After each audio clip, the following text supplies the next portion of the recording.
Welcome everyone, and thank you for joining us for today's History Sandwiched In. My name is Jenny Peterson, and I am the Public Programs Manager for the Wisconsin Historical Society. I also want to take a moment to thank Wisconsin Historical Society Press for their support in identifying and suggesting authors and titles for this program series. And we also have a big thank you to PBS Wisconsin, who is here today to record and stream, with Jeff's permission, his lecture, and include it in University Place programming, which will be available on PBS Wisconsin channels as well as online. A couple notes about that. If you are to look for this program in the future, you will find it under a program titled Wisconsin African Americans in the Civil War. Now I officially transition into our welcome. So I do want to say thank you again and a big welcome to you all for coming to today's program. A quick note that opinions expressed today are those of the presenter and are not necessarily those of the Wisconsin Historical Society or the Society's employees. And now for who you are all here today to see. It is a pleasure to welcome author, educator, and historian Jeff Cannell. Correct. Yes. We did a little session on pronunciations before. Who is presenting Make Way for Liberty, Wisconsin African Americans in the Civil War. Jeff's presentation today is based on his book of the same name, as seen up here, which was originally published in October 2020 through the Wisconsin Historical Society Press and is the winner of the 2021 Book of Merit Award from the Board of Curators, Wisconsin Historical Society Press. Before we hand over the microphone, I am excited to share a brief biography of our speaker. Jeff Cannell is a retired physical therapist and educator. He was a tour guide at the Civil War Museum in Kenosha from 2011 to 2018. He has spoken about African American Civil War soldiers in more than 24 towns around the state. In addition to Make Way for Liberty, Jeff is also co-author with Victoria Tishan of Henry Sink, Settler, Soldier, Citizen, for the Wisconsin Magazine of History in 2018. Please join me in welcoming Jeff and enjoy the presentation.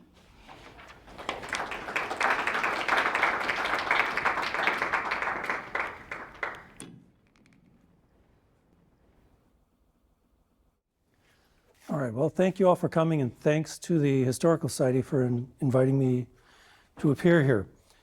The history and the stories of the African Americans who served in the Civil War on the Union side have unfortunately been forgotten and nearly erased until the last few decades. I started doing research on these men about 14 years ago while I was working as a tour guide at the museum in Kenosha. I met a group of reenactors from Milwaukee who were representing Company F of the 29th U.S. Colored Infantry. And I was embarrassed to admit to them that I didn't know anything about black men serving from Wisconsin in the Civil War. So I started doing research on that company, and it spread out from there. This is a history that really needs to be brought back to light, to fill out this history of our state and country. And I'm glad to have had the opportunity to put this book together and to put these presentations together. These men were true freedom fighters.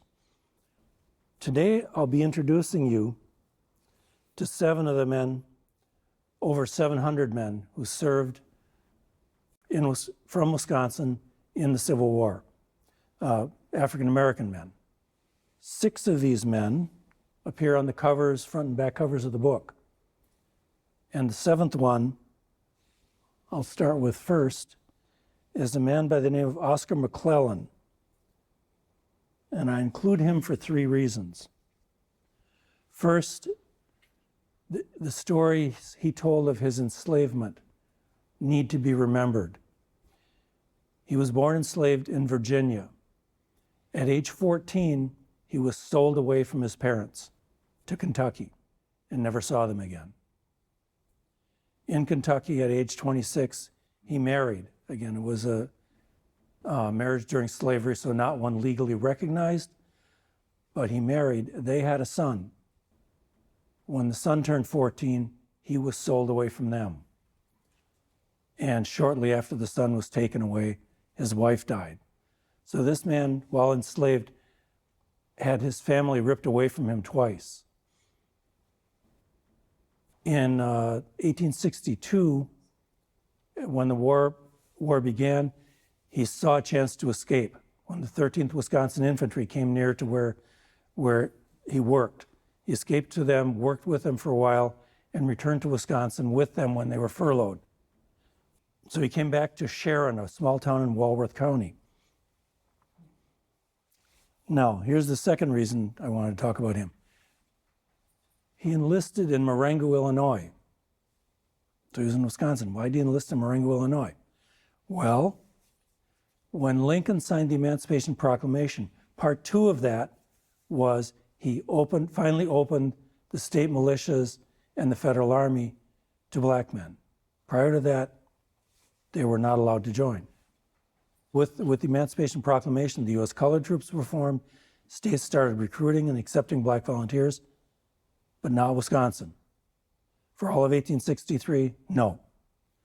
Into 1864, no. So Wisconsin was, a lot of these men knew, well, Wisconsin isn't taking us in, so men started leaving the state to volunteer. And when those numbers started going up and up, well, I guess we'll start recruiting them. We'll accept them as volunteers. So he enlisted actually in August of 1864 after Wisconsin began accepting volunteers. So I'm not sure if he was just made that decision because he assumed Wisconsin still wasn't accepting them or because Marengo was closer than Madison, which it was. So he was assigned to the 29th U.S. Colored Infantry, which you'll hear about a lot today, Company D. He was present at the final battle in Virginia where Lee's army surrendered at Appomattox. And I'll talk about that a lot more later. He returned to Sharon, returned to Walworth County, ended up living in Delavan, where he worked as a farm laborer. He married again, but they never had children. He worked as a farm laborer, and together, he and his wife, had a large vegetable garden, which they supplemented his farm income by selling produce during the summer months. The third point I wanted to make about this man, again, as a representative of a lot of the veterans, is he was the founder, donor of the land, and one of the primary builders of the Delavan African Methodist Episcopal Church, which is still a functioning congregation, by the way. The church was built right next to their house on land that he donated. This picture is the only known picture of him, and it was probably taken during the construction. So it's from a newspaper. The construction was in 1896-7. He died in 1898. Oscar McClellan received an invalid pension for his disabilities. I believe his was old age, though, from his service time. He was a member of the local GAR post. GAR was the Grand Army of the Republic, which was the organization of Union veterans of the Civil War, and I'll talk more about that later, too. So he's the one who's not on the cover. Now we'll go on to the people on the cover. John J. Valentine was born Stokes County, North Carolina, 1821. He was born free. No, he was born in North Carolina, right? But in that part of North Carolina and the adjoining part of Virginia, there were significant numbers of free blacks in those years, in the 1820s. Something happened in 1830 to change that, and that was Nat Turner's rebellion, which took place in that area. And it was no longer possible for those families to stay as free black citizens in that area. So almost all of them moved on to somewhere else. A number of the other servicemen from Wisconsin also had that history of coming from that area of North Carolina and Virginia. But the families left after Nat Turner's rebellion was crushed. So the Valentine family moved to Ohio. And in Ohio, John married Louisa.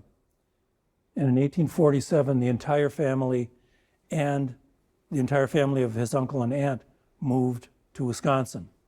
All of them were farmers with the exception of John and Louisa, who moved to Janesville, and he was a cook in a restaurant in Janesville. Now, at age 42, in January of 1865, late in the war, he enlisted. He was in the 17th U.S. Colored Infantry. There were 17 men from Wisconsin who were in that regiment. And their age spread kind of reflects the problem that the Union had in recruiting. 7 of the men were 35 or over, 2 of the men were 16. So, again, if you think about that, look at that, think about the fact that at the end of the war, 10% of the men in uniform, in the blue uniforms of the Union, were African American. What if they had not opened the Army to them? Where would the Union have been without their service? Now, besides John Valentine, his brother Julius left Wisconsin earlier in the war, went to Illinois, and served in the 29th Colored Infantry, which was formed in Illinois. His brother-in-law, William McGraw, served with him in the 17th. His nephew, John, served as a cook with the 39th Wisconsin Infantry, and another nephew, Shadrach, left the state, volunteered in Michigan, served in the 102nd U.S. Colored Infantry, and died from disease while in service. He's buried at Arlington National Cemetery, which some of you may know is on land that belonged to General Robert E. Lee of the Confederacy prior to the war. So his plantation was seized and became the center of the Arlington National Cemetery. From the very beginning of that cemetery, both black and white servicemen who died were buried. And several other Wisconsin men were buried, black men were buried at Arlington. Now, Valentine served 1 year. He did garrison duty at forts around Nashville. He returned to Wisconsin, came back to Janesville initially, and he and his brother-in-law were hotel cooks again. They moved to Milton, did the same kind of work, and then moved to Waukesha. And in Waukesha, John Valentine became the owner of a restaurant, confectionery, and later on added a hotel business to his location. He was a successful businessman and appears in many ways to have been very widely respected in that community. He was a GAR member, and I'm going to talk about that a little bit here now. The GAR, the Veterans Organization, was open to any honorably discharged Union veteran. The other condition was their membership application had to be accepted by a vote of the members of the local post.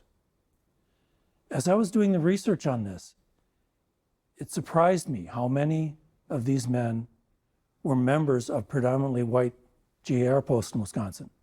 So I thought about it, well, in most of those cases, they would have been the only black member of the post. Although there was a post in Madison that had at least 5 black members at one point. But again, it reflects the fact that these guys were respected to some degree for their service in the Civil War.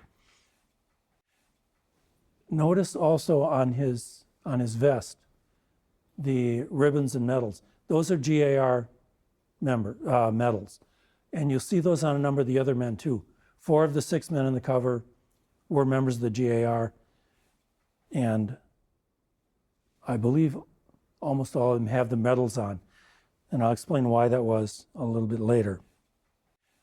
Now, John Valentine also received an old age pension. And late in life, I want to talk a little bit about Charles Henry Taylor. He was a veteran also of Company D of the 29th U.S. Colored Infantry. He served with Oscar McClellan, the first soldier we talked about. He lived in Madison, a few blocks from here.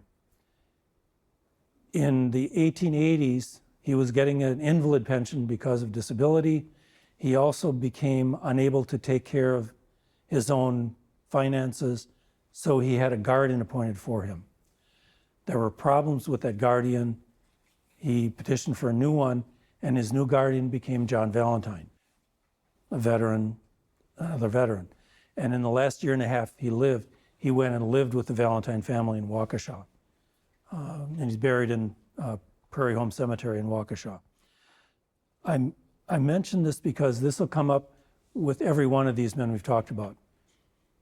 In doing a lot of the reading originally on the U.S. colored troops in general histories of the Civil War, it was stated that, well, the black soldiers didn't stay in touch with each other because they didn't write regimental histories and they didn't have reunions and they didn't have regimental associations.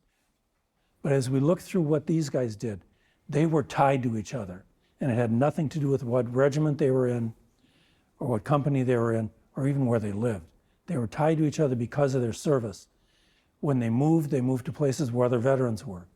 When they were in trouble, they went to each other.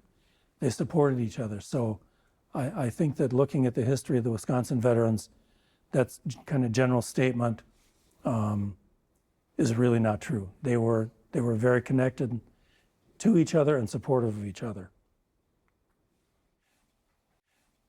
Next one is Thomas Green. He was enslaved in Missouri and escaped. He had an unusual escape.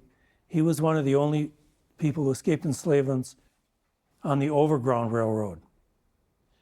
He had a different relationship with his owner from Oscar McClellan in that when he was done with the work demanded of him by his owner, he worked out but was allowed to keep the money he earned. So he saved over a long period of time enough money to come to Wisconsin by train. On the trip, he came with an extended group of people. When they arrived here, they discovered that everything in their trunks had been stolen while it was on the train. So they had some money left, but all of their clothes and all of their other property had been stolen from them. He ended up in Grant County in a community named Pleasant Ridge, which was a hilltop black farming community almost entirely made up of formerly enslaved people. This is different from the Cheyenne Valley community, 2 counties north, in Vernon County, where many of the people there, first of all, it was a multiracial settlement, and secondly, many of the people in that community had been born free. There were some formerly enslaved people there, but most of the founders of the Vernon County Cheyenne Valley settlement were born free. Now, Pleasant Ridge in Grant County was about 30 miles from Prairie du Chien. October of 1864, Thomas Green walked those 30 miles to volunteer for the Army. He was sent to Madison, to Camp Randall, which was where all the volunteers after June of 1864, all the volunteers, black or white, went to Madison for initial training. And then people like Valentine or Thomas Green and the other men I'm going to talk about were sent from there to St. Louis, where they were assigned to a company and a regiment. His unit served a year, and again they did garrison duties, manning forts in various locations in Kentucky. When he came back, he married Hattie Shepard, who was also from the Pleasant Ridge community. She was the daughter of Charles Shepard, who died in service during the war, and her brother also died in service during the war, both from disease. They had at least 10 children. They also raised 2 nieces, and he owned a farm. At the nearest documentation I can find, he had at least 60 acres. I believe he had a lot more than that at one point. But in 1895, in this community, there were over 700 acres of land owned by black farmers. This was a successful community, agricultural settlement, about 5 miles west of Lancaster, if you know where Lancaster is. They built a church on donated land. They built a school, and the school was good enough that white families surrounding the community sent their kids there. They got a good education, and this is one of the things that in the end was kind of the demise of the community. The kids were educated. They were all literate. Thomas Green never learned to read or write, but their children did. And many of them went on to be teachers. One became a dentist, Pullman porter, The combination of not wanting to continue farming and also the fact that it started as such a small community, after a generation or two, there were no marriageable partners anymore within the community. Led to a lot of them leaving for cities. There was a big event that happened in that community in early August, and it took place on Thomas Green's farm. There was a barbecue that was attended by 600 to 800 people every year. Now, when you think about this community, the black community on Pleasant Ridge never reached even 200 people. There were a lot of white people who came to this, were welcome to it. It was a big event, and in the history of it, there reportedly were no incidents or negative events. This was written up in the NAACP's national magazine, The Crisis, in 1830. The date for it is kind of interesting. They always had it in early August, and this goes back to the 1830s when slavery was abolished on the British islands in the Caribbean. The date that this happened was celebrated within black communities in the US in hopes that the same thing might happen here someday. After the Civil War, people kept celebrating Emancipation Day in August. One of the reasons for that being, it's no fun to have a picnic in January in Wisconsin. So these typically had a barbecue, baseball game, parades, music, a dance, everything. They were in a lot of communities in the state in the 1880s. And again, this reflects the fact that in the 19th century, the African Americans in Wisconsin lived on farms and in small towns, not in cities. Thomas Green also received an old age pension. He died in 1937, which when you think about it, is only 10 years before I was born. So it's not, when you think about it that way, it's not that ancient, this history. The picture on the right is a view of the African American settlement at Old World, Wisconsin, the state historical park. This was done in the late 1890s. The building you see there is a replica of the church that they built at Pleasant Ridge. There's another building nearby there that is an actual outbuilding that was connected to the church that was moved from Pleasant Ridge to Old World, Wisconsin. And the gravestones, there's not a real cemetery there. The stones are replicas of the tombstones in the cemetery that still stands at Pleasant Ridge. And the one in the front here is the tombstone of Thomas Grimes, who was also a Civil War veteran. And he has an interesting story, but I can't go into it here because I have limited time. So our next veteran is Henry Sink. He's the one I probably know the best because he's the one about whom I co-authored an article for the Wisconsin Magazine of History.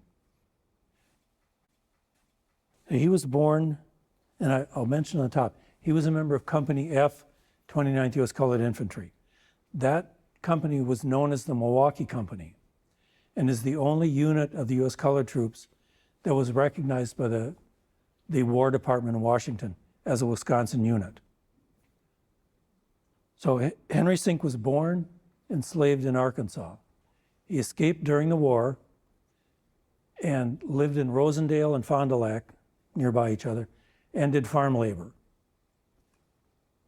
Now, when Lincoln signed the Emancipation Proclamation, he and most of his generals were not looking at future black troops as combat soldiers. They were going to use them as support troops, manning forts, guarding supply lines, railroads, etc., prisoner of war camps, things like that. Most of them, like Thomas Green and John Valentine, did garrison duty, manning forts that had already been captured. But there are a good number of, in fact, many thousands of the U.S. Colored Troops saw combat, including 2 regiments from Wisconsin that had a number of men from Wisconsin. One of them was the 29th. When the black troops were called into duty as in combat, they performed well, if you've seen the movie Glory. which was about the 54th Massachusetts and the first battle that they were in the Carolinas near Charleston. There were Wisconsin men in that unit too. Among the men who left the state were men in the 54th and 55th Massachusetts. So Henry Sink is in the 29th U.S. Colored Infantry. His company arrives near Petersburg, Virginia in middle of July and finds out, oh, we're going to lead an attack on Petersburg in 2 weeks. Until they got there, they really hadn't handled weapons with live ammunition. So they were kind of green, but they wanted to go. So they performed maneuvers that they would do on the day of the battle. What was going to happen was a group of miners, soldiers who were miners, coal miners from Pennsylvania, dug a tunnel underneath Confederate lines, filled it with explosives. On the early morning of the 29th, they blew it up. Huge crater, which is where the battle got its name. The division of U.S. colored troops was supposed to lead the immediate initial attack. The night before, General Meade and General Grant overrode that decision, and they drew straws to assign which unit was going to lead the attack. They assigned it to a habitually drunken general of a tired regiment or a tired division. And after the crater blew up, they did nothing but block the pathways or entryways which the soldiers behind them could use to advance. A number of them went up, saw the crater, oh, look at that thing, and they went down in the crater. So they didn't take advantage of it at all. The division of the U.S. colored troops wanted to take the lead that day, and they weren't allowed to. 4 hours after the explosion, the Confederates have regrouped, but now the U.S. colored troops are at a point where they can move forward, and they do anyway, even though it's pretty much hopeless at that point. And there's a letter to the editor in I believe it was a Sheboygan paper, from a white soldier from Wisconsin saying, it just pained me to watch these guys. They had no hope of winning at all, but they went in absolutely enthusiastic and aggressive, and they took heavy casualties. What they were trying to do was follow their original plan, but it was 4 hours too late. So in the Battle of the Crater, 10 Wisconsin men died. At least 23 others were wounded, including Henry Sink. He took a mini ball to his left elbow so that his left elbow arm for life was in this position. He couldn't straighten or bend his elbow. He couldn't turn his palm over. So he was discharged for disability and pensioned. And I want to mention here, his pension was, the pensions that soldiers received were studied in the last about 20 years and found that a black veteran with a said disability would receive less pension per month than a white soldier with an equivalent disability. So pensions were available to both black and white soldiers, but there was an inequality in distributing them. Now, when he returned, Henry Sink went to work in a factory in Fond du Lac, a sawmill, owned by a man named J.Q. Griffith, who during the war paid $5 a month to the families of all employees who volunteered to serve in the war.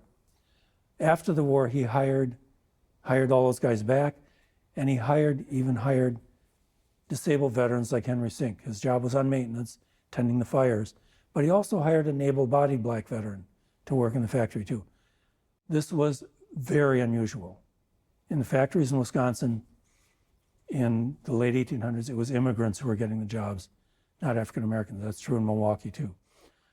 But he was hired there, worked there. He later lived in De Pere, in Green Bay. In De Pere, he owned a home, not a very fancy one, but it was his. He was married 3 times, and one of his second wife was the widow of another veteran. So again, these marriage and family connections between these guys were strong. He was a member of the GAR, as you can see from his badge. He also was a resident for a short time of the King's Soldiers Home in Waupaca. But as the end of his life came, he went back to Fond du Lac, stayed with some relatives there, and died there in 1905. Benjamin Butts is an interesting story too. He was born enslaved in Virginia. Now, young man back row, how old are you? The same age. How old? 14. Well, he was younger than you. At age 12, he escaped. He was enslaved near Petersburg, Virginia. He escaped at age 12 to the 5th Wisconsin Infantry. He was with them for not a long time. And when they came back to Wisconsin, he came back with them. He was not a rostered soldier, but he's here as basically representative of the fact that I have about 180, 190 African Americans who were employed by Wisconsin regiments and either were on the rosters or I found them in other ways. So he was one I found in other ways because he wasn't a rostered soldier. And that was an issue for many men later on. And I'll tell you why later. So he came back to Wisconsin, first to Richland County and eventually to Madison. He married Amy or Anna Roberts, she went by both names, who was the daughter of veteran Aaron Roberts, who lived in that Cheyenne Valley community in Vernon County. In Madison, he was a barber. In fact, his barber shop was at 5 North Pinckney, which we could throw a rock from here and hit it, very close by. He also worked as a valet and doorman for a number of prominent business and political officials. And among his clients was Robert M. La Follette, the governor and later future senator. So he was connected to some important famous people here. In his last 30 years, he worked as a messenger for the Wisconsin Historical Society. Now, unusual, I have 2 pictures of him. One is a formal portrait later in life, but one's a pretty young one. I have very few pictures like this of any of the soldiers, but that's a nice young picture of him. Probably before he was married, or maybe it's from when he was married, I don't know. Now, Amy, his wife, I found listed as one of the members or founders of the Douglas Literary Society. I haven't found out exactly what that was. I was kind of assuming, well, this must be like a book club or something like that, or a writer's group or something. And that might be true. But the only other concrete thing I found about that is this group is listed as the moving force behind the formation of St. Paul's African Methodist Episcopal Church in Madison. Again, the wives also, but these guys were often involved in the religious life of their community as well. Now, they had a son, they had 2 children. They had a son, Leo, who did 2 interesting things. Again, Benny Butts was enslaved till age 12. He did learn to read and write. In Richland County, he attended school and learned to read and write. Leo went to the University of Wisconsin. He's the first African-American graduate of the UW Pharmacy School.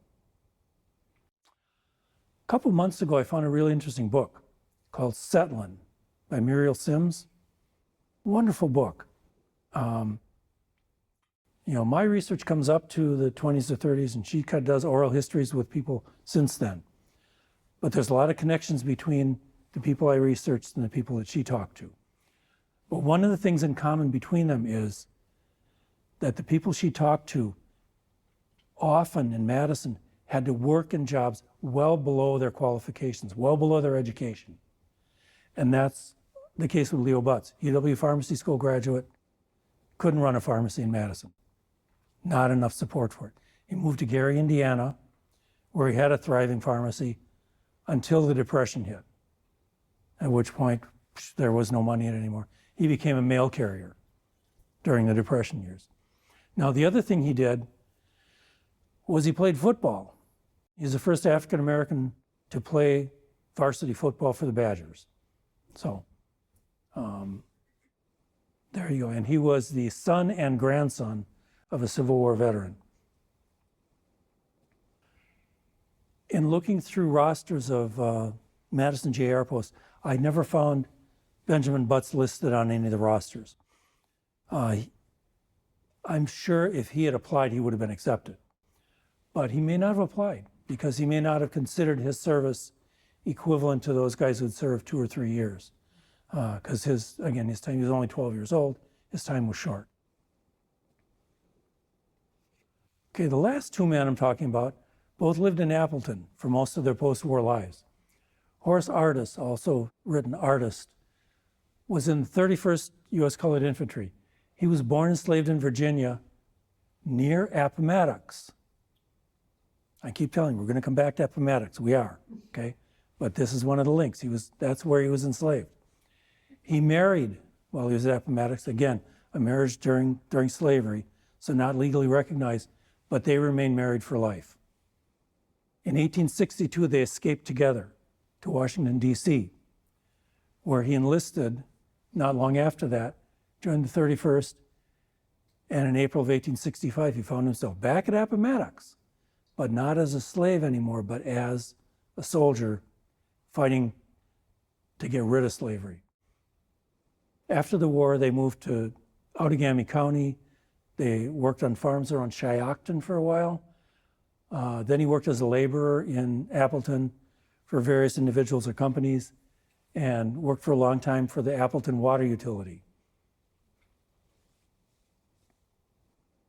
He was a GAR member. There's the badge again.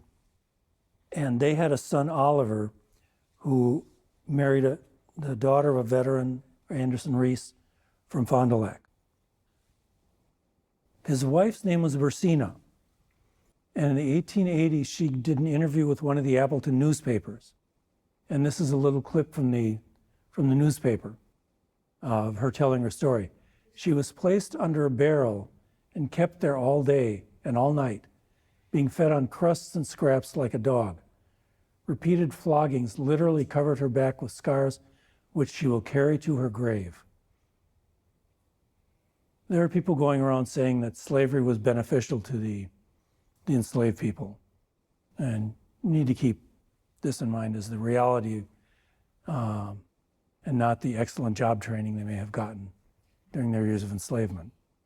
Bursina died in 1909, and Horace died a year later in 1910. Okay, Appomattox finally. Appomattox was the final large battle in Virginia. It was the last battle fought by Robert E. Lee's army. The 31st, in which Horace Artis served, and the 29th, in which over 100 Wisconsin men served, were part of a division of U.S. colored troops who marched all night, April 8th and 9th, through the entire night, and arrived at Appomattox just in time to cut off Robert E. Lee's only escape route, continue south and try and hook up with Joe Johnston's army, which is still fighting General Sherman in the Carolinas. Their march all night is what sealed off Lee and basically ended the Civil War. George Washington Williams was an African-American historian who wrote in the 1880s that the last guns fired at Robert E. Lee's army were in the hands of Negro soldiers, and over 100 of them were from right here in Wisconsin. Now, I went to Appomattox in 2017, went through this complex. It was very interesting. Visitor Center, I saw the movie, looked around in the Visitor Center, and there was no mention anywhere of the U.S. colored troops. And there was one picture of an African-American man, and reading the caption, it said, he was there as the slave of a Confederate general. There were thousands of U.S. colored troops there. That's the only picture and the only mention of an African-American man in the Visitor Center. But I saw on the map there was an exhibit somewhere down over here, just off the edge, on the U.S. colored troops and slavery in the Appomattox area.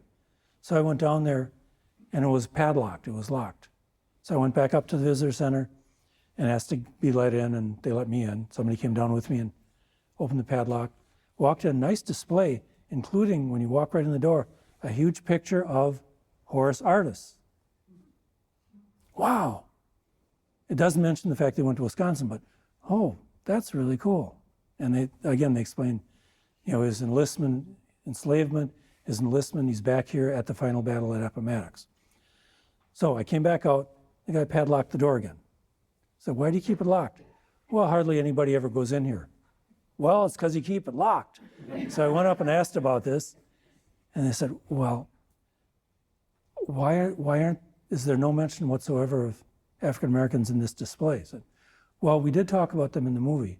Yeah, that's true, but nothing in the displays.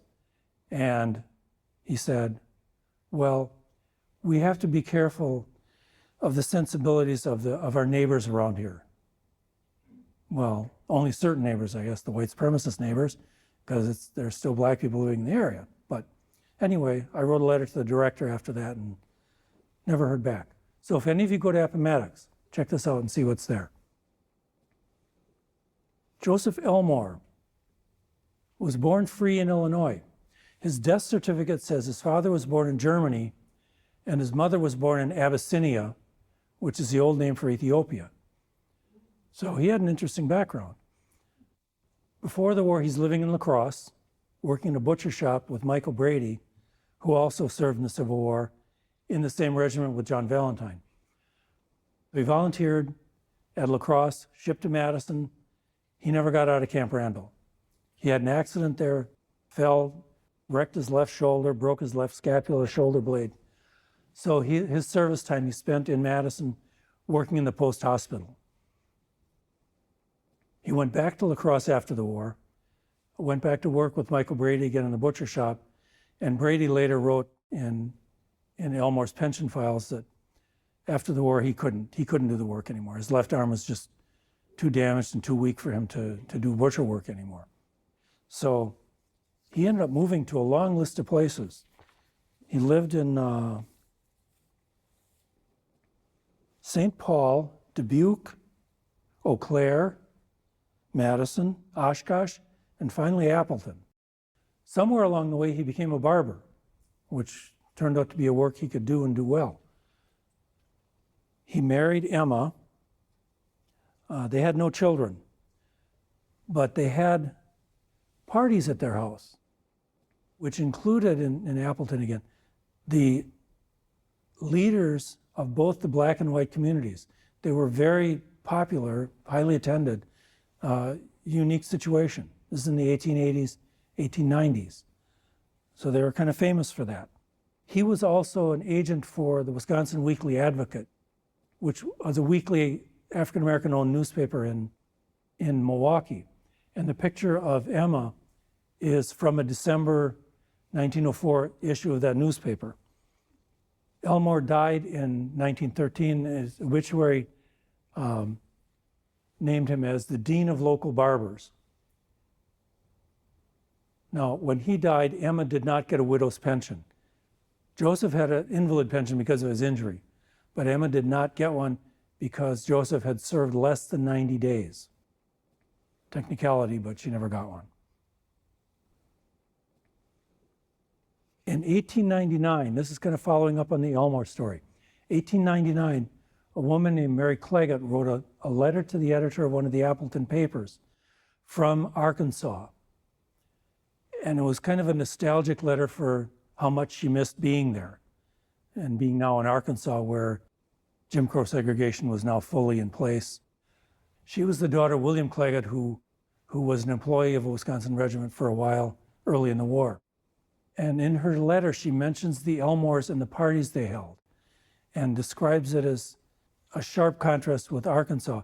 Even in Appleton, it was almost a black aristocracy of people who were accepted by the white community and had social relations with them.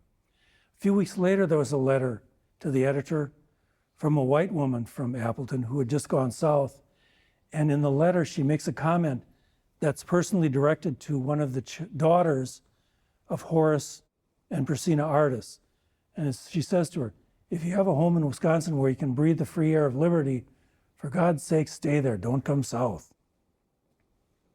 Now, take a look at the clipping on the right. That was 1899. 1916, William S. Claggett, Mary's father, the only Negro in Appleton, died last night. How did we go from the black aristocracy to the last Negro in Appleton. This was not an isolated situation. This happened all over Wisconsin. It happened all over the North. In the same years that Jim Crow segregation was being implemented in the South, black civil rights in the North were going backwards as well. One of the cases I remember, Wisconsin passed a civil rights law, 1895, the same year that the separate but equal decision by the Supreme Court was made. So you might say, well, that was good, that was progress. But to get the law passed, the penalty for violating the law was a $5 fine. So John Miles, a black veteran from Milwaukee, went to the Schlitz Beer Garden in Milwaukee, big social gathering place, and was denied entry. He sued based on the civil rights law. He won. The Schlitz Beer Garden was fined $5, and they went on discriminating. The $5 fine was no deterrent at all. It was a totally ineffective law. So I found newspaper clippings like this in many towns, where when the last veteran died, he was also the last African American living in town. Lake Mills, Portage, where else? Milton, a number of cities. Those communities disappeared. In 1870, Fond du Lac had the largest black population in Wisconsin, bigger than Milwaukee, bigger than Madison. By 1920, it was single digits. And those that were left were pretty much run out when the KKK had its statewide rally a few blocks from the black church in Fond du Lac. So it wasn't an accident. Again, some of the movement away from the small towns was because of what I talked about before at Pleasant Ridge. The educational system was so good for the kids. They had opportunities in cities that they didn't have staying on the farm. But some of it was hostility. Some was hostility. Some of it was just, I just don't want to have anything to do with him anymore. It was shunning, or it was just a distancing that could be felt. And so the communities died. They fell apart. Now, got a couple more things to talk about, and I'll open it up for questions. As we went through these men, all these guys were privates, right? There were a number of Wisconsin men who served as sergeants, corporals, hospital stewards, or commissary sergeants, though there were men of higher rank among the black soldiers from Wisconsin. But the highest rank you could get to was sergeant. Everyone in the U.S. colored troops from lieutenant up had to be white. All of these men are buried in Wisconsin, and all of them have gravestones or tombstones. Charles Henry Taylor, the one who John Valentine served as a guardian for, is in an unmarked grave, but I'm working with a group in Waukesha to get his grave marked now. There have been some others that we've found too, where we've gotten grave markers for soldiers who were buried in unmarked graves. 4 of them are members of the JAR, the 4 guys who had their badges on. Benny Butts was not. Thomas Green was not. Joseph Elmore may have been. I just have not been able to document whether or not he was. All of them received invalid or old age pensions, except for Benjamin Butts. Again, because he was not a rostered soldier, he didn't qualify for a pension. It didn't matter what you did. If your name wasn't on the roster, you got no pension.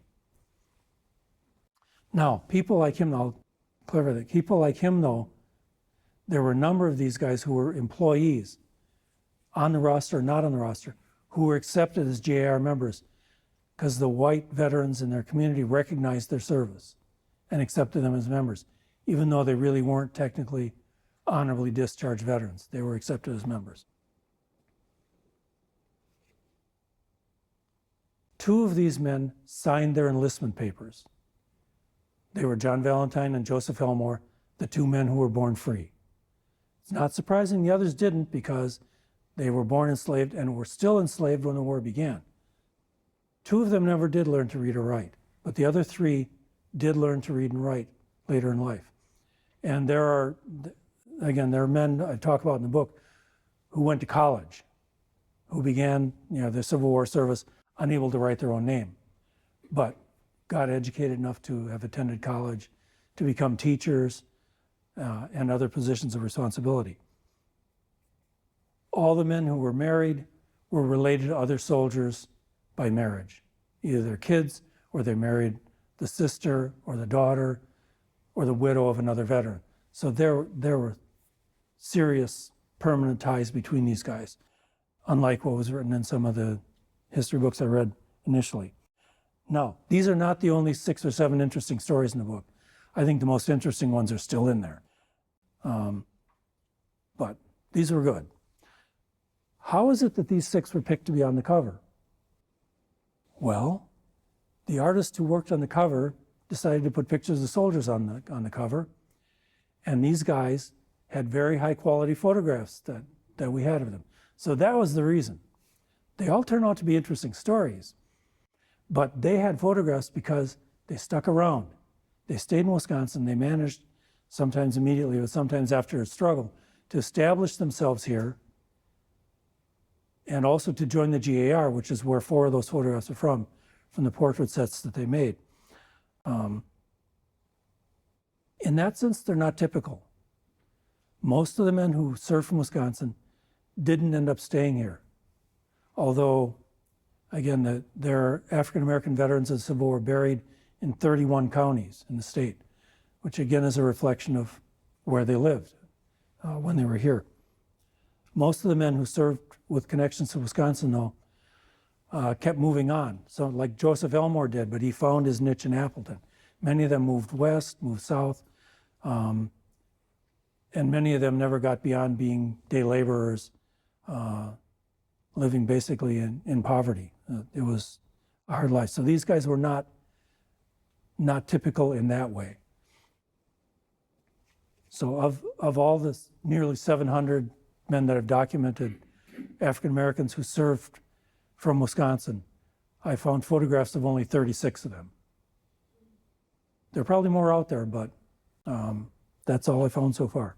So with that, I'll leave off and open the floor for questions. Thank you for coming.